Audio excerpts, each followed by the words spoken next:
Bueno, pessoal se chegando, Mauro, Saraiva, Andrei, Jackson, Cunha. Pessoal, como de costume, para quem está se achegando aí, Pedro, me confirmem se o som, sinal, imagem, tá tudo bem, tá tudo nos conformes aí. Enquanto a gente aguarda o pessoal se achegando aí, eu vou fazer o seguinte hoje, pessoal, eu vou tentar acompanhar aqui pelo computador, pelo meu perfil privado, Luísa, Rojan, Douglas, Zezinho, show de bola, o sinal tá indo bem aí, som, imagem, tudo tranquilo. Beleza, eu vou fazer o seguinte, eu vou acompanhar pelo meu perfil privado aqui no computador e eu vou disponibilizar o link do nosso canal no YouTube, tá? Pelo seguinte motivo, botar agora no início da live, aproveitar e colocar agora já, pela questão que as lives elas têm ficado no ar aqui por 24 horas, né? A gente deixa, aliás, o Instagram deixa tão somente por 24 horas disponível nos stories e automaticamente sai dali. A gente tem feito a extração desses vídeos daqui do Instagram e colocado eles no nosso canal do YouTube para ir publicando aos poucos. Então hoje a gente está fazendo a nossa sexta live, né? Iniciando a nossa sexta live e 4 delas já estão lá no canal. Então a gente não sabe o período que a gente vai deixar disponível por lá, se vai ficar permanente ou se daqui a pouco a gente vai tirar a disponibilidade. O pessoal da Fronteira dando um buenas novamente aí, show de bola, Felipe. Felipe, se eu não me engano, é de Jaguarão, Fronteira Sul. Mas enfim, que eu estava falando da questão do canal, então disponibilizei o link aí para quem ainda não faz parte, não está inscrito no canal, lá se inscreva e ative as notificações que vai ter a possibilidade de rever, inclusive, se for o caso, alguma das lives que em algum momento perdeu alguma coisa ou quer escutar de novo, assistir de novo algum tema específico que foi abordado em alguma delas, tá? Então, fica a dica aí, já deixei o link, vou tentar colocar aqui no bate-papo da live pelo perfil da Pedra Moura o link do grupo do Telegram, porque hoje, pessoal, vai ter... Deixa eu ver se eu consigo fixar isso daqui. Tá, eu não aprendi a fazer ainda, mas enfim, tá aí o link. Assim, esse mesmo link está no nosso perfil, aí na biografia do Instagram. Pelo seguinte, eu sempre disponibilizo e lembro o pessoal aí que tem esse grupo, esse canal lá no Telegram, porque a gente vai complementando as coisas por lá. Hoje mesmo tem um trabalho de pesquisa que eu vou citar aqui durante a live, e que depois vai ser encaminhado lá para o grupo, para quem fizer parte do grupo Telegram vai ter acesso ao trabalho completo, ao artigo todo. Na verdade é uma tese de doutorado, que eu vou só falar sobre o resumo dela, né, a conclusão do assunto, mas depois vou disponibilizar o material completo para quem fizer parte deste grupo lá no Telegram. Então fica mais uma vez o convite. Tá? Dadas essas informações iniciais, como de costume aí, estamos dematilisto, né? Por aqui Fabrício Marques, Pedra Moura, consultoria agropecuária. A gente está abrindo o 6º episódio da nossa série de lives, Pedra Moura Entrevistas. No caso, hoje eu me auto-entrevistando, conforme eu comentei ontem, né? Lembrando para quem está chegando pela primeira vez, ou quem ainda não sabe qual é o objetivo dessa série, é nós trazermos de tanto em tanto alguns especialistas para que a gente possa aprofundar algum tema mais específico dessa gama de assuntos que a gente tem dentro do universo da integração lavoura-pecuária, do sistema de produção integrada em terras baixas. E intercaladamente eu vou entrando de forma individual, como é o caso hoje, tentando trazer algum assunto mais específico, menos abrangente, como é o caso do tema de hoje, a questão do residual dos herbicidas no solo, principalmente a persistência desses herbicidas no solo. Ainda fazendo o link com o dia de hoje, né, dia 15 de abril, o dia da conservação do solo, foi uma feliz coincidência aí, porque quando eu decidi o tema e marquei a live, eu não tinha me dado conta dessa questão aí do Dia da Conservação do Solo e esse tema é muito pertinente para o dia de hoje. Tá? Um último recado antes da gente entrar no tema propriamente dito. Está definida a próxima entrevista, pessoal, vai ser na sexta-feira, às 20 horas, então às 8 da noite. Participando conosco o Matheus Simões, da JM Cercas Elétricas Rurais. Tá? E, obviamente, o tema vai ser o uso da cerca elétrica na integração lavoura-pecuária. Então, já se agendem aí. Assim que a gente encerrar a live, vou colocar a divulgação, vai ser feita uma postagem com a data e a hora dessa próxima entrevista, mas já fica todo mundo de antemão convidado. Anotem na agenda aí, eu acho que vai ser bastante interessante, porque é uma ferramenta fundamental para quem pretende ter um sistema de produção integrada. É impossível a gente trabalhar sem cerca elétrica, conseguir fazer um bom trabalho dentro das atividades da ILP sem uma boa cerca elétrica, e os tópicos vão ser, obviamente, a instalação, a manutenção, custos, maneiras de utilizar, onde mais se encaixa, enfim. Sexta-feira a gente fala sobre isso. Vamos então focar agora no objetivo da nossa conversa de hoje, que é a questão do residual dos herbicidas e principalmente a persistência deles no solo. Lembrando que a gente tem que contextualizar sempre dentro do nosso sistema de produção integrada. Fábio Maciel, Massá, compadre, Veite. Um abraço, meu irmão. Então, como eu vinha dizendo, a gente tem que contextualizar e se dar conta, a primeira coisa que a gente tem que perceber que quando a gente integra o sistema, quando a gente encaixa atividades, junta as diferentes atividades, coisas que a gente fazia isoladamente nelas vão precisar de alguns ajustes ou mesmo que a gente altere, pare de fazer daquela maneira.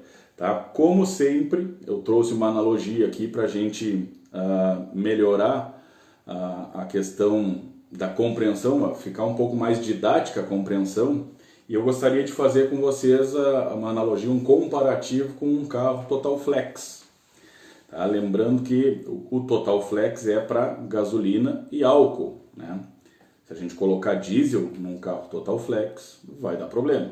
Quanto muito, ele vai rodar alguns metros e vai dar pane, podendo ser facilmente resolvido ou até mesmo vir a fundir o motor.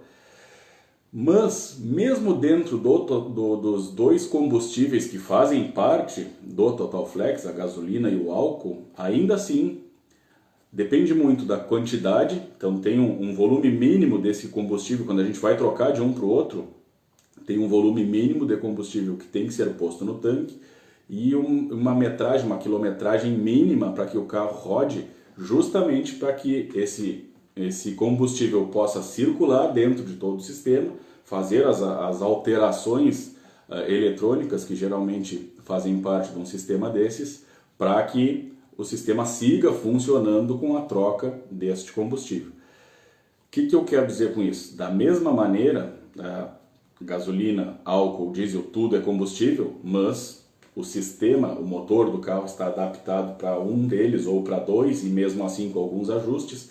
Essa linha de raciocínio serve perfeitamente para a gente falar sobre o nosso tema de hoje, que é a questão de herbicidas. Tudo é herbicida, mas algum vai ser possível que a gente utilize depois de encaixar o sistema. Nós vamos falar, obviamente, de lavoura de arroz, de lavoura de soja, de pastagem e do sistema das atividades integradas. Então, essa questão de tudo é herbicida, alguns deles a gente vai conseguir, com alguns ajustes de dose, de quantidade, de frequência, continuar utilizando. Outros nós vamos ter que abrir mão, porque senão vai dar problema na cultura em sucessão ou em rotação no verão seguinte. Tá bem? Então, eu separei 3 situações para a gente conversar e 2 cases para trazer relatos de casos, de experiências vividas por nós. Tá? Nós vamos fazer então um comparativo de a questão da persistência de herbicidas de lavoura para lavoura, o reflexo que tem de uma lavoura para outra. Depois nós vamos falar de lavoura para pastagem e, para encerrar, de pastagem para lavoura ou de campo que vai virar lavoura depois, tá? Então essa vai ser a cronologia, o roteiro que a gente vai abordar essa temática do residual dos herbicidas. E o primeiro passo, a primeira coisa, o primeiro tema que a gente vai abordar é a questão do residual CL, Clearfield. E por que esse vai ser o primeiro motivo? Hoje à tarde, bem de Porta-Cuia, azar, Germano velho, aí ó, vamos fazer um merchandise, Adler Yassi, Sementes Adler, um forte abraço, meu amigo. Voltando ao tema, questão do residual CL, por que eu vou começar falando sobre isso? Hoje à tarde, pessoal, estava conversando com o André Matos, meu colega de faculdade e coordenador do IRGA, e peguei com ele o dado atualizado da porcentagem, a esmagadora maioria da nossa área de arroz do estado é Clearfield, e o número exato é 87,4% da nossa área de arroz do estado é CL. Então, por isso que o primeiro assunto que nós vamos falar é a questão do residual CL, daí pensando no nosso ping-pong, tá? Saindo arroz, entrando soja. A primeira questão para a gente cuidar são os diferentes herbicidas, tá? Que são utilizados nas lavouras DCL. Tá? Os dois que fazem parte do sistema, que são registrados, são os originais do sistema, que é o Only, que foi o primeiro que saiu, né? Imazetapir com Imazapic, e depois uma segunda geração, um herbicida um pouco mais eficiente, que é o Kifix, Imazapic com Imazapir.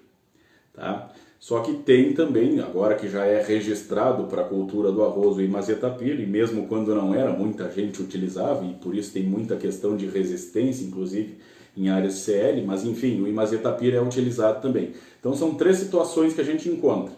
Pessoal utilizando Imazetapir, tão somente, ou Imazetapir no ponto de agulha e Kifix na entrada d'água, ou utilizando o Kit CL, que a BASF lançou algumas safras atrás aí, que seria uma caixa que vem o Only com o Kifix, para ser utilizado um deles no ponto de agulha e o outro na entrada d'água, ou mesmo a orientação original, posicionamento atual da BASF é fazer duas aplicações de Kifix, tá? do Imazapir com Imazapic, que são os dois herbicidas que fazem parte deste produto.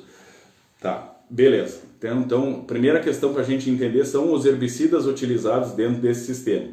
Segundo ponto, quando a gente vai entrar com soja, Imazetapir é um herbicida que é utilizado, é registrado para soja e ela é seletiva para este produto. Então, pela lógica, se a gente for raciocinar, utilizar o Imazetapir puro ou o Only, que 75% do Only é Imazetapir, diminui o risco de algum efeito negativo na soja em sequência do arroz. Tá? Geralmente o problema maior é quando se utiliza duas aplicações de Kifix.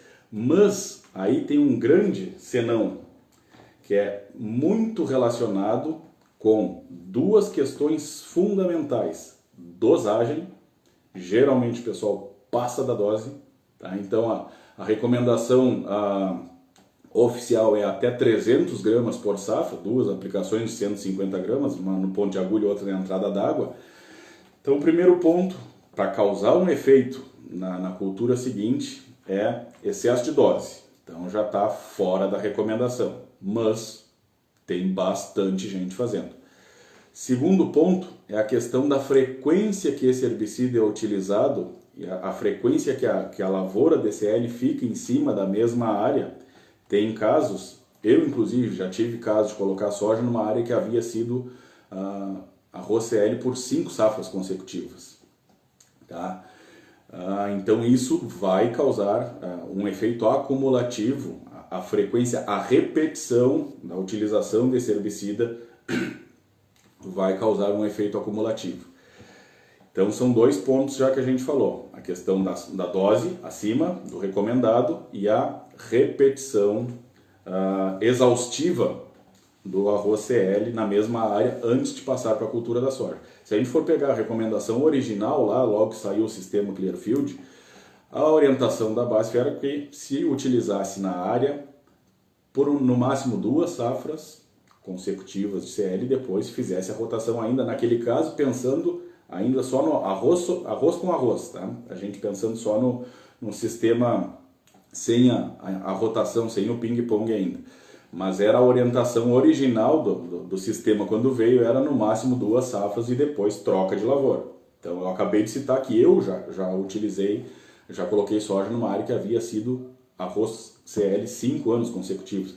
A gente tem em algumas regiões do litoral norte, onde a gente trabalhou por algumas safras, casos de lavouras que desde que saiu o sistema, primeiro, casos de lavoura que faz 15, 20 anos consecutivos que é arroz sobre arroz. E desde que saiu o sistema Clearfield, CL sobre CL. Então, vocês imaginem a persistência do herbicida no solo nesse tipo de situação. Tá? Então, a gente tem que cuidar quando avaliar as coisas para tentar ter a tal da visão holística, aquela, né? Enxergar o todo. Então eu já falei para vocês as diferenças dos herbicidas, sendo que 2 deles têm menos efeito residual, menos impacto na cultura da soja por ser um imazetapir puro, que é recomendado para a soja, e outro que é uma mistura de imazapic com imazetapir, mas que a maior parte do herbicida é imazetapir, então tem um efeito menor. Tá? Então já diferenciamos a questão dos herbicidas, a questão da dose e a questão da frequência. E agora tem um outro fator que daí tem uma relação direta com a degradação deste herbicida. A degradação, tá? Digamos que foi utilizada a recomendação oficial da BASF hoje. 2 aplicações de Kifix dentro da dose recomendada e vai entrar soja na sequência. Pessoal, período da entre-safra é fundamental, drenagem na área. A microbiologia do solo que degrada o herbicida é completamente aeróbica. Em anaerobiose não existe degradação do herbicida. Então, às vezes a gente culpa a tecnologia, a gente está culpando o produto, e é uma falha novamente, voltando naquela máxima que eu tenho afirmado exaustivamente, que os nossos problemas são muito mais operacionais do que técnicos. Por uma questão puramente operacional, de drenagem, a gente deixa de degradar o produto e depois, na lavoura do verão seguinte, acaba ocorrendo algum efeito negativo na soja. Tem, obviamente, diferença de cultivar para cultivar e, pegando o gancho da live que a gente fez na segunda-feira, quando eu falei da soja super precoce dentro de um sistema de produção integrada, cabe de novo essa linha de raciocínio aqui para a gente fazer da questão do efeito da persistência do herbicida no solo e o impacto em cima da lavoura da soja com a questão dos grupos de maturação.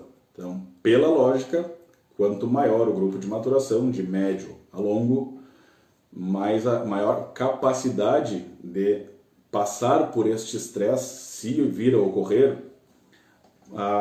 quanto maior o ciclo, maior a capacidade, a tolerância da cultivar de passar por este estresse. No entanto, eu quero citar para vocês 2, pessoal do grupo de herbologia, buenas, sejam bem-vindos. Olha aí, o tema que eu estou falando e me atrevendo a falar e o pessoal está na presença aí, show de bola, uma honra.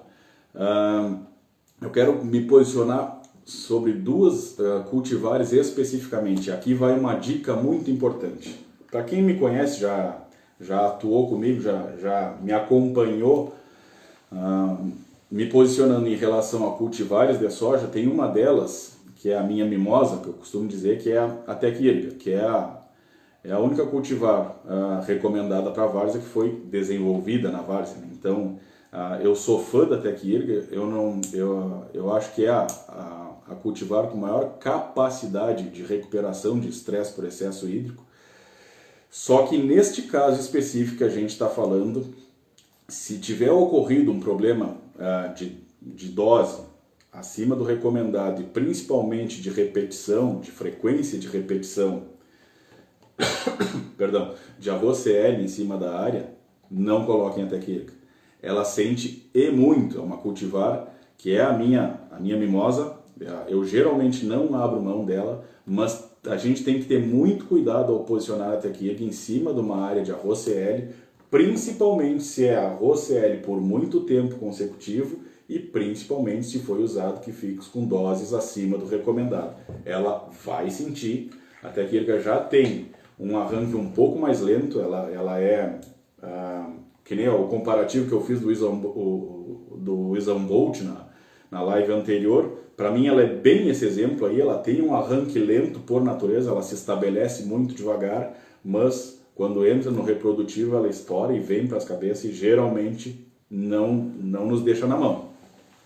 É um cavalo de batalha aí que eu confio bastante, mas neste caso específico de residual CL, principalmente lembrando, se não for área de ping-pong, se for arroz CL consecutivamente muito tempo, este ano inclusive, até o Germano Adler entrou aí agora há pouco, a gente teve, e foi um erro meu, e como eu disse, eu gosto de chamar atenção, não estou aqui para ficar contando vantagem e simplesmente dividir experiência com vocês. Nesta safra eu cometi o erro de colocar a Tech Irga numa área que fazia 3 anos que estava sendo utilizado o arroz CL, e ela sentiu bastante, principalmente nesse ano mais seco. O que acontece no solo? Quando tem menos umidade no solo, a solução do solo fica menos diluída, né? Então acaba que a concentração do produto no solo fica mais alta.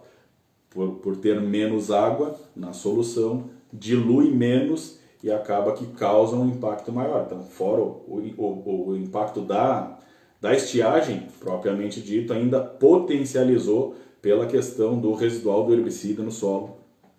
E esse ano, e ainda tinha sido uma área que a gente colocou Dual Gold, a gente colocou pré-emergente na soja, então colocamos mais um herbicida que, mesmo sem problema de residual no solo, de algum outro produto, de uma maneira geral, os pré-emergentes tendem a dar uma segurada no arranque da lavoura, independente qual seja cultivar, e isso é uma coisa que eu particularmente gosto. Eu prefiro que a soja se estabeleça mais lentamente, que ela vá crescendo com os entrenós mais curtos, com um porte reduzido antes de fechar a entrelinha, e isso o herbicida pré-emergente nos entrega. Só que neste caso específico, eu acabei de citar que era 3 anos consecutivos de arroz CL, com a cultivar que mais sente, a Tech Irga sente muito, e ainda nós colocamos um pré-emergente, que naturalmente já dá uma segurada na lavoura. Então vocês imaginem, neste ano mais seco, a dificuldade de desenvolvimento que a cultura teve, que a lavoura teve nesta área. Neste caso, qual seria a opção mais correta? E daí pegando uma cultivar que tem uma semelhança muito grande de ciclo e de tolerância ao estresse hídrico, ao excesso hídrico, no caso, né? Que é a Valente, BMX Valente. Este material, para este tipo de situação, é muito mais indicado. Se adapta muito melhor, sente muito menos, ela realmente faz jus ao nome nesse caso, é uma cultivar muito valente mesmo. Tá? Então, dando 2 dicas aqui de posicionamento de cultivares, uma para a gente cuidar e outra para a gente optar, neste caso, de estarmos fazendo as coisas de maneira errada, né? Lembrando, utilizando doses acima do recomendado e repetindo arroz CL consecutivamente por muito tempo, muito cuidado ao passar para a cultura da soja. Se for utilizar soja em cima dessa área, a Tech Irga não é a mais recomendada, e grupos de maturação muito precoce ou super precoce também tendem a sentir mais e acabam comprometendo bastante o resultado. Principalmente se der algum estresse. Esse ano a gente teve estresse por déficit hídrico, normalmente a gente tem por excesso hídrico, então se somar mais um estresse, tanto pior. Tá bem? Então, passando agora para a gente fazer uma linha de raciocínio, a segunda temática que a gente anotou aqui, que é a questão da lavoura para pastagem. Tá? Isso daqui é uma coisa que estava lembrando hoje, o professor Jesus Oliveira, que foi da minha banca, da minha defesa de estágio, e se eu não me engano é da dissertação do professor, a questão do efeito do herbicida CL, do residual de herbicida CL em cima do azevém. Como na minha defesa de estágio, no meu relatório tinha a questão da integração lavoura-pecuária já desde aquela época. Essa, inclusive, foi uma pergunta que ele me fez. E na época eu respondi que causava efeito negativo, que segurava a pastagem. Tem, inclusive, pessoas que afirmam que o azevém em área de CL não vinga. Na verdade, tem, de novo, os efeitos que a gente acabou de falar, que servem o raciocínio que eu acabei de falar para a soja, de doses acima do recomendado e frequência de uso do herbicida, serve essa mesma linha de raciocínio para a pastagem. E outra coisa que faz uma diferença brutal, a questão da drenagem também vai fazer a diferença, vai beneficiar, mas geralmente a pastagem sente muito mais falta de drenagem e de nutrição do que propriamente o efeito do herbicida. Tá? Não tão somente é possível, como eu vou trazer para vocês daqui a pouco um case da Estância Tamanca que utiliza a azevém em cima das áreas, e o trabalho que eu quero encerrar o assunto com vocês hoje, a tese de doutorado que eu comentei, comprova cientificamente. Agora, acabei de relatar que na época da minha defesa de estágio, o professor Jesus tinha a dissertação dele, onde tinha avaliado que causava um efeito negativo, e agora a gente tem uma nova informação aí de que as coberturas de inverno, as pastagens ajudam na degradação dos herbicidas. Tá? Mas então, questão essa expressão de que a azevém em resteva de CL não vinga se a gente fizer as coisas de uma maneira errada, com dose acima do recomendado e frequência muito alta de utilização, e principalmente se a gente não drenar a pastagem e não adubar. Essa é a grande dificuldade. Pastagem bem drenada e bem adubada cruza por cima do CL, cruza rindo, tá? Que é o caso que eu vou apresentar para vocês aqui. É um fato que ela se estabelece um pouco mais devagar, porque não é zero efeito. Não estou afirmando que não causa efeito nenhum, acabei de dizer que passa por cima. Tá? Ela consegue, desde que bem drenada, tendo oxigênio para as raízes da forrageira e tendo boia para ela se limpar da intoxicação, ela vai-se embora. Fica um pouco mais lenta na arrancada e depois vem para as cabeças. Tá? Eu quero apresentar para vocês aqui o case da Estância Tamanca, tá? Que é muito interessante e tem relação direta com o fechamento do raciocínio que eu quero desenvolver com vocês hoje, e tem relação direta também com a tal da tese de doutorado, essa que eu falei que eu vou enviar lá para o grupo do Telegram depois. Inclusive, quem ainda não faz parte, assim que acabar a live, se clique no linkzinho da nossa biografia aí para fazer parte lá e não ficar sem essa informação. Tá, pessoal, aqui ó, eu não sei se vão conseguir enxergar direitinho, tá? Mas isso daqui é o seguinte, ó, tá? Eu vou mostrar para vocês um pouco aí para que deem uma olhada e já explico de forma verbal. Isso daqui é o seguinte: a Estância Tamanca tem em torno de 1.400 hectares de área de lavoura. Tá? Esses 1.400 hectares foram divididos em 7 planos em torno de 200 hectares cada um. Na época que a gente atuava junto, que eu atendia eles lá, eram 2 planos cultivados com lavoura, 2 planos de arroz e 5 deles com pastagem. Tá? E o que acontecia? Vamos dar uma olhadinha de novo aqui. Ó. Aqui neste caso agora já tem o que está atualmente lá. Arroz, soja, arroz e 4 planos com pastagem. E obviamente que isso daqui vai girando. É um sistema de produção extremamente dinâmico e diversificado. Tá? Na época que a gente estava atuando junto era arroz, 2 planos de arroz, 5 de pastagem. E daí o que acontecia?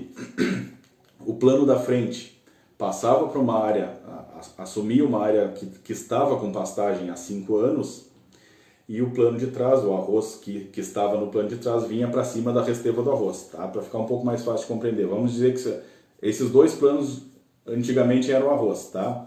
Então, esse daqui vinha para cima de uma área que estava com pastagem, esse daqui vinha para cima da resteva do arroz. Tá? Agora, entrando este plano de soja no meio, o que aconteceu? O arroz passa para cima da resteva da soja, a soja passa para cima da resteva do arroz e o arroz assume uma área que estava com pastagem há 4 anos. E, ao mesmo tempo, uma área que estava com arroz deixa de ser lavoura e vai entrar uma pastagem nesta área aqui.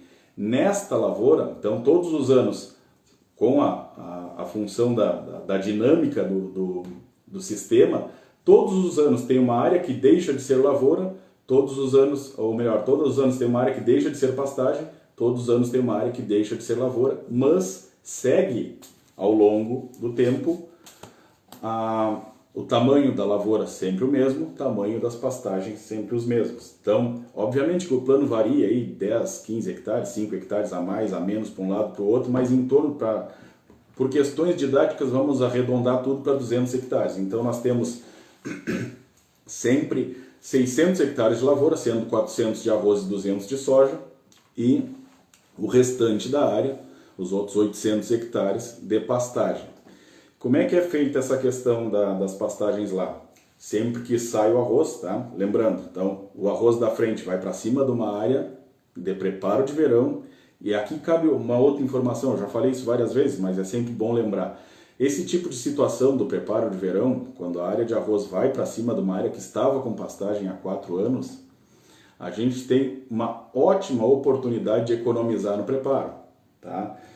As safras que eu estava lá, a gente dessecava e passava a plaina, porque sempre teve alguma lagoinha que tinha que dar uma corrigida, dar uma melhorada, ou raspar alguma coroa para aterrar alguma lagoa, para melhorar as questões da eficiência da irrigação. Mas, não tendo esse tipo de situação que a gente tem que dar uma melhorada na condição da irrigação, é plenamente possível tão somente dessecar essa área em Itaipá. E pronto, é uma área de pronta cedo, garantia de época de semeadura e de potencial produtivo. Então, tem essa opção, ou um preparo muito barato só com plaina, para dar alguma corrigidinha no relevo para melhorar a questão da irrigação, ou nada, desseca em taipa e pronto. Só que o que acontece? Isso é feito geralmente em janeiro, fevereiro, e como são 4 planos de azevém, de pastagem, porque geralmente é azevém tem em todos, alguns é azevém com trevo branco e cornichão, outros é azevém com trevo vermelho. Tá? Então, já vão juntando as peças do quebra-cabeça e a questão da diversidade que a gente tem dentro desse sistema. Tem arroz, tem soja, tem azevém, tem trevo branco, tem cornichão, tem trevo vermelho. Imagine o quanto que isso está mexendo na questão da microbiologia do solo, na vida do solo, que nem a gente falou ontem na questão junto da live com o Celal, né? Então, essa questão da microbiologia do solo, da atividade biológica do solo com toda essa diversidade, e a área ficando, cada um desses planos ficando pelo menos 4 anos com pastagem perenizada até voltar uma lavoura, seja ela de arroz ou soja, vocês calculem, já devem estar juntando as peças do quanto a demanda por herbicida reduz violentamente dentro de um sistema desses e do quão pouco problema de persistência residual de herbicida a gente tem de uma área para outra. Tá? Então, como é que funciona? Para exemplificar o caso que eu quero falar aqui da questão do arroz CL, a pastagem em cima de uma área de arroz CL. Então, olhando o nosso plano de novo aqui. Então, aqui, ó. Deixa eu só dar uma conferida aqui. Tá, aqui. Essa área de arroz que vai passar para cima da resteva da soja vai deixar o espaço disponível para a pecuária. Então, este plano aqui vai ser semeado a pastagem. Neste outro aqui, nestes outros, na verdade, a pastagem já está perenizada. No primeiro ano, então sempre que sai a lavoura, que vai entrar a pastagem naquela safra, naquele outono, é semeada a pastagem e depois, como essa área vai ficar pelo menos 4 anos disponível para a pecuária, se deixa perenizar, se faz ajuste de carga. Esse serviço é muito bem feito pelo alemão Sérgio Faustic, o veterinário que dá consultoria para eles nessa área da pecuária, os ajustes de carga, diferimento das pastagens, enfim, altura de pastejo, deixar principalmente questões de plantas daninhas dentro das pastagens, deixar a área de ferir com altura suficiente para sombrear e não deixar vir sujeira no meio da pastagem. Isso é um serviço muito bem feito pelo Sérgio e essas pastagens então ficam perenizadas por pelo menos 4 anos. Só que nesta área que acabou de sair o arroz CL, como a gente tem mais 3 planos, isso é uma coisa que volta e meia, constantemente eu afirmo também da importância de nós termos outra alternativa já estabelecida, outra alternativa forrageira já estabelecida para não ficar dependendo desesperadamente daquela pastagem de resteva de lavoura, seja resteva de soja ou neste caso resteva de arroz. Então nesse ponto específico não tem esse desespero que tem que fazer aquela pastagem o quanto antes, se ganha um pouco de tempo para fazer a coisa com mais calma. Mas o que acontece, o que a gente percebeu lá? Fora essas áreas que são lavoura, tem o restante da propriedade onde não são áreas agriculturáveis, tem pastagens também. E nestas outras pastagens, o manejo, o controle de plantas daninhas nas pastagens perenizadas é muito inferior às áreas de lavoura. Então, as pastagens em resteva de CL são muito mais limpas e tendem a perdurar estes 4 ou 5 ciclos sem problema de infestação, até voltar a ser lavoura de novo. O que não acontece nas áreas que é só pastagem e não entra lavoura em cima. Então, a questão que eu quero chamar a atenção aqui é que é muito possível nós termos pastagem em cima de área de CL, vai dar uma atrasadinha no estabelecimento, mas a gente drenando a área e adubando ela vai vir embora, e é uma pastagem, neste caso específico que se pretende perenizar, é uma pastagem que vai durar o ciclo aí pré-definido dentro desse sistema que eu apresentei para vocês de pelo menos 4 anos, vai durar limpa até voltar a ser lavoura. Então, meio que bota por terra essa questão aqui de que a Zevem não vinga em resteva CL, vinga e muito bem, tanto que perdura por pelo menos 4 anos, 4 ou 5 anos, como era o caso anterior do sistema da Tamanco, e agora, como entrou a soja, eles aumentaram um plano de lavoura, diminuiu um plano de pastagem, mas ainda assim por pelo menos 4 anos essa pastagem pereniza. Para vocês terem uma ideia do quão é bom, o quão é possível, a última safra que a gente estava lá, esse manejo que eu falei que o arroz da frente vai para cima de uma área de preparo de verão, ou seja, que estava, na época, como ainda não tinha soja, era uma pastagem de 5º ano, a gente dessecou e aplainou, como eu disse para vocês, para corrigir algumas coroinhas e algumas lagoas, para melhorar a questão da irrigação, e fizemos as taipas em final de fevereiro. Essas pastagens, como são perenizadas, em março já o Azevém estava tomando conta da área, e em meados de abril nós estávamos com o gado em cima da pastagem.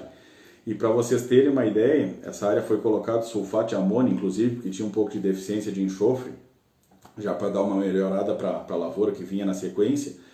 E nós passamos todo o inverno com a carga animal entre 1.000 e 1.200 quilos. Tá? Então eram em torno de 5 terneiros de 200 e poucos quilos cada um, dentro dessa área de 204 hectares. E, pessoal, essa pastagem eu tive que pedir, próximo da época de dessecação, que o Fano e o Cado aumentassem, o alemão Sérgio aumentassem a lotação, porque estava com muito volume de biomassa na área e podia, se a gente não desse uma reduzida com a boca antes de dessecar, podia nos dar uma complicada depois na semeadura do arroz, pegando o gancho que a gente falou na live com o Celal ontem, podendo atrasar por questões de volume, muito volume de palha, a gente não conseguir drenar, não conseguir ter piso ainda em setembro para entrar nessa área, e nos atrasar a semeadura, ou mesmo o volume de palha por questões físicas atrapalhar a qualidade do estabelecimento da lavoura, tá? Então agora passando para a última parte, o último comparativo que eu separei aqui, é a questão da pastagem para a lavoura, ou serve ainda, que isso é um outro case que eu vou dividir com vocês, do arroz deixando um efeito negativo para a soja do ano seguinte ou de 2 anos depois. E aqui neste caso é um herbicida específico, questão do picloram, tá? Que é um herbicida hormonal, tá? Daí do grupo do 2,4-D, e que ele é recomendado para pastagens, tá? Tanto de forma isolada, picloram puro, seria o padrão na marca comercial, ou o Tordon, que é um herbicida famoso de pastagens, que é uma associação de 2,4-D com o picloram. Estes herbicidas são posicionados para pastagem, só que aqui tem um porém muito grande. Pastagens de gramíneas, tá? Eles não têm seletividade, nem o picloram nem o 2,4-D, mas o foco desse tema que eu quero dividir com vocês aqui é o picloram especificamente. Não tem seletividade nenhum para leguminosas. E para a soja, pessoal, tem uma persistência no solo impressionante. A gente notou, eu não sei se vocês já viram, tem um vídeo que está aí no perfil do Instagram, que eu botei a headline dele de soja aperreada, tá? Se quem não viu ainda, depois dê uma olhada lá, mas eu vou resumir para vocês qual é a história. Isso é quando na primeira safra que eu estava atuando pela Porteira Dentro, num produtor que a gente atendia, que eu morava na propriedade, teve um dia que eu estava chegando no escritório da granja e o capataz me chamou. Na verdade foi quando eu estava concluindo o meu estágio, foi no ano, eu já estava contratado, tinha acabado de defender o estágio, mas foi bem na safra que eu me formei. E com pouquíssima experiência, então aqui cabe uma observação do quanto a gente, essa questão da vivência prática ensina pra gente, e a gente, a partir, com o passar do tempo, comecei a entender o que o Dirceu Gassin, saudoso Dirceu Gassin, tanto falava de conversar com a lavoura, de pensar como planta, e neste caso específico do relato que eu vou dar para vocês, foi puramente por observação da lavoura que eu consegui chegar na conclusão de que era um problema do herbicida aí. Tá chegando no escritório da granja e o capataz, entra na caminhonete comigo aqui que eu quero que tu dê uma olhada, não. Porque a gente vai junto olhar a lavoura de soja lá, que aquela soja está com um problema, aquela lavoura está aperreada, por isso que eu usei essa expressão, porque foi exatamente a frase que o capataz falou. Vamos dar uma olhada naquela lavoura lá, que aquela soja está estranha, ela está aperreada. E daí, quando nós chegamos na área, ela estava visualmente muito, muito debilitada, só que tinha umas manchas dentro da lavoura que a soja estava melhor. E daí eu subi na carroceria da caminhonete para tentar olhar um pouco mais de cima. Não tinha drone na época ainda, né? E só que de cima da carroceria da caminhonete já foi suficiente para perceber que a soja boa copiava o desenho das taipas do arroz do ano anterior. E daí eu disse, que eu deduzi? Bueno,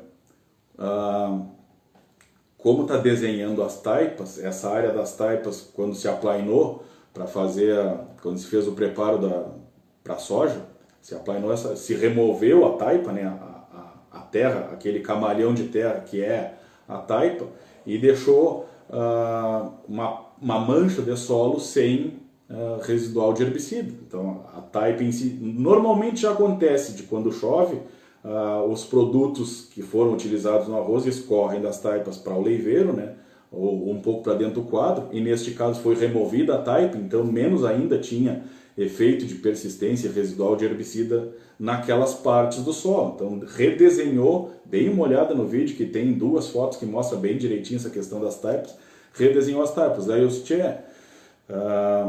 isso só pode ter sido alguma coisa que foi utilizada na lavoura de arroz do ano anterior, que está causando o efeito agora. Tu tem os históricos das aplicações da safra passada, ele tem, vamos dar uma olhada.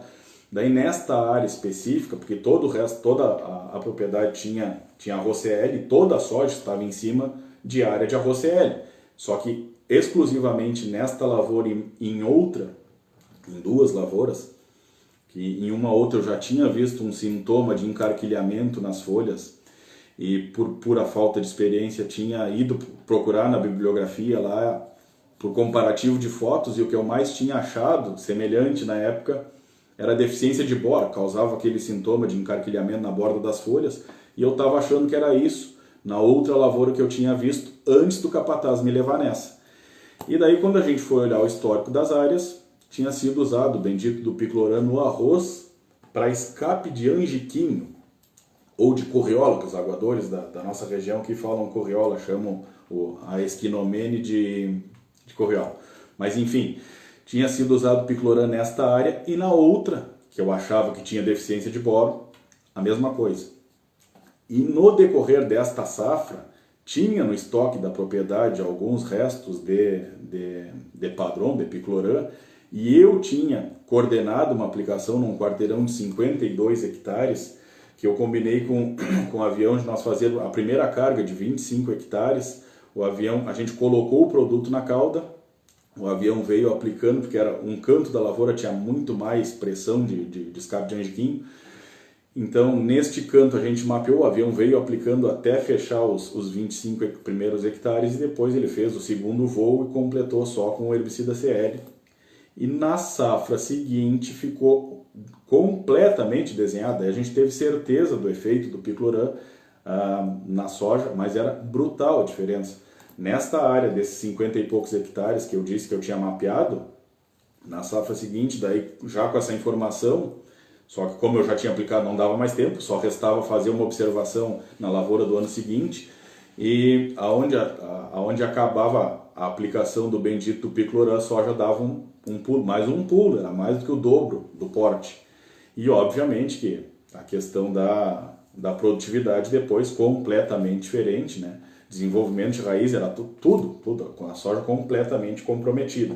E na lavoura essa que o capataz me levou para olhar, a gente fez a aplicação de alguns produtos foliares para tentar dar uma desintoxicada, para dar uma acelerada no metabolismo, na fisiologia da planta, mas ainda assim ela foi muito lentamente se arrastando, se recuperando o ciclo inteiro e não desenvolveu. É diferente do caso que eu falei para vocês da TecIrga agora há pouco, que ela sofre em cima de uma área de CL onde foi utilizado consecutivamente a ROCL por muito tempo, mas é diferente, ela sofre, ela fica muito mais lenta do que ela já é, mas de determinado ponto do ciclo para frente ela volta a se desenvolver. Neste caso do picloram, esquece, é o ciclo inteiro, a lavoura não sai do chão.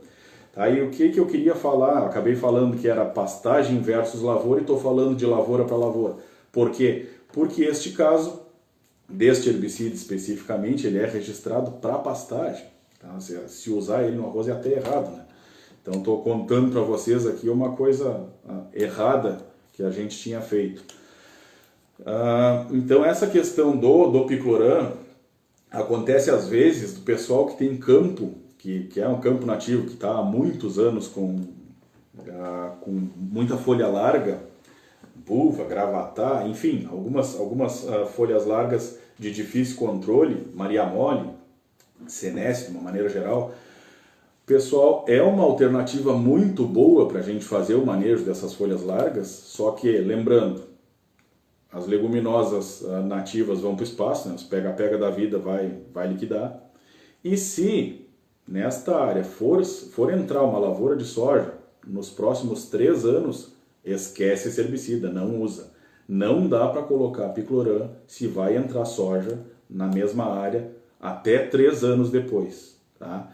Esqueçam, o uso desse herbicida, ele é muito, muito eficiente, é uma relação custo-benefício muito boa, porque ele é barato e muito eficiente em relação às folhas largas, mas tem uma persistência de pelo menos 3 anos no solo para o caso da soja. E se a gente for pensar nas pastagens consorciadas, né, com as leguminosas, trevo e cornichão, a mesma linha de raciocínio, né? Então fica completamente inviável, não dá para a gente utilizar.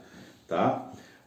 E agora, para a gente fazer o fechamento de tudo, voltando para o case da tamanca, antes de eu falar da tese da tese de doutorado da Kellen Miller, que foi uma postagem que o professor Luiz Ávila, da FAEM, fez em janeiro, e que eu salvei, ele postou o resumo do trabalho ali, e eu salvei essa postagem com o objetivo de utilizar ela, porque eu vi que era muito pertinente, tinha relação direta com as coisas que a gente estava observando acontecerem no campo e que agora a ciência estava comprovando. Então, que a pesquisa estava concluindo o que a gente já observava na prática. Então, essa questão da tamanca, tudo que eu falei da diversidade que tem do sistema, né, extremamente dinâmico, então a cada ano ele vai girando, né, ele não é nada estático, a cada ano pelo menos uma área deixa de ser lavoura e uma área deixa de ser pastagem, mas mesmo assim 4 planos de pastagem e 3 de lavoura, com arroz, soja, azevém, trevo vermelho, trevo branco e cornichão. Então é uma gama de vida, de diversidade biológica e botânica que interfere diretamente na questão biológica do solo, e para comprovar para vocês que isso realmente reduz e muito a demanda por herbicidas, a gente não tem nenhum caso, eles não têm, né? No caso eu não trabalho mais com eles, mas a gente não tinha e eles continuam sem ter nenhum caso de planta daninha resistente dentro da propriedade, por essa questão toda dessa dinâmica da cobertura do solo e tudo mais. E a última safra que eu trabalhei lá teve uma lavoura específica que eu penei para decidir a dose do Kifix para colocar água na lavoura. Eu acho que eu passei uma tarde caminhando na lavoura porque eu não achava um motivo para botar herbicida na bendita da lavoura. E confesso para vocês que não me animei a mandar botar água sem botar herbicida, por mais que toda essa situação que eu acabei de relatar nos desse um certo aval. Eu coloquei 80 gramas de Kifix, deu a metade da dose recomendada hoje, né? O oficial da base fez 2 aplicações de 150, então essa dose da entrada d'água, que era para ser de 150, coloquei 80 gramas e a lavoura foi limpa até o final. Então, para verem que realmente um sistema de produção integrada, a questão toda da gente trabalhar com as questões operacionais e a biologia a nosso favor, a agronomia a nosso favor, reduz e muito a demanda pelas questões químicas. Tá? Então, indo agora para a parte final, que a gente tem 7 minutos, o que diz a tese da Kellen Miller, aí que o professor Luiz Ávila postou em janeiro, como eu disse. Eu vou ler exatamente qual foi a postagem do Ávila. Ele colocou, como eu já disse aqui, o resumo, o link do resumo. Até vou postar para vocês aqui, vou aproveitar e vou largar agora, antes de ler. Já vou largar aqui o link do resumo da tese. Tá? Aqui tá a postagem dele, vocês abram aí depois e leiam o abstract. Tá? Mas olha o que diz a postagem dele. Cobertura do solo no inverno em áreas de várzea reduz a persistência de herbicidas, aumentando sua degradação. Então, a questão que a gente acabou de dar como exemplo, o case da tamanca, que é muito um ótimo exemplo para a gente falar disso, né? Tá? Então, a questão eu falei em drenagem e adubação. Obviamente, se a gente tiver uma pastagem, então, independente de ter pastagem ou não, uma das primeiras coisas que eu falei que a gente consegue minimizar os efeitos do residual CL no solo é drenar o período da entre-safra, porque a degradação do herbicida CL é completamente aeróbica. Então, independente de ter pastagem ou não, a drenagem é fundamental que se faça. Se tiver uma pastagem, fica um pouco mais fácil da gente se convencer que tem que drenar, porque daí vai proteger a forrageira. Mas então, questões alternativas, práticas para a gente resolver o problema. Drenagem, cobertura de inverno, porque daí vai ter a questão da fitodegradação, o estímulo da cobertura interagindo com a microbiologia do solo vai ativar e favorecer a degradação do herbicida. Mas vamos continuar então. A cobertura do solo no inverno em áreas de várzea reduz a persistência de herbicidas, aumentando sua degradação. Rotação de culturas no verão com soja reduz muito mais rapidamente a persistência desses agrotóxicos através do estímulo de micro-organismos em sua degradação. Fotoestimulação. neste artigo da tese da doutora Kellen Miller, em colaboração com diversos colegas, Andrisa Balbinotti, seu orientador Sérgio Luiz de Oliveira Machado, Rodrigo Jacques e Renato Zanella, esse efeito é demonstrado para diversas imidazolinonas, que é exatamente o que a gente falou. Então, o grupo químico dos herbicidas CLs e do imazetapir também, que embora não seja registrado para o sistema Clearfield, ele é registrado para o arroz e pode ser utilizado em área CL. Então, pessoal, está aí o trabalho, a ciência agora comprovando as coisas que a gente vinha observando no campo e juntando todas essas informações. O fechamento que eu queria fazer é justamente esse.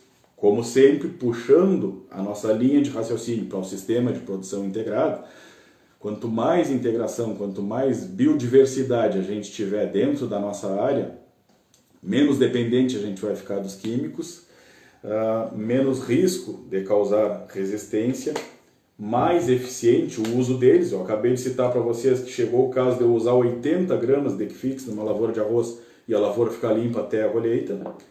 Então, o que eu quero encerrar a linha de raciocínio? Através de um sistema de produção integrada, além de proteger as ferramentas químicas, nós estaremos reduzindo e muito a demanda por elas, tornando a produção agroeconomicamente muito mais rentável e sustentável. Então essa encaixa perfeitamente com a live que a gente fez ontem com o Celal, que a gente falou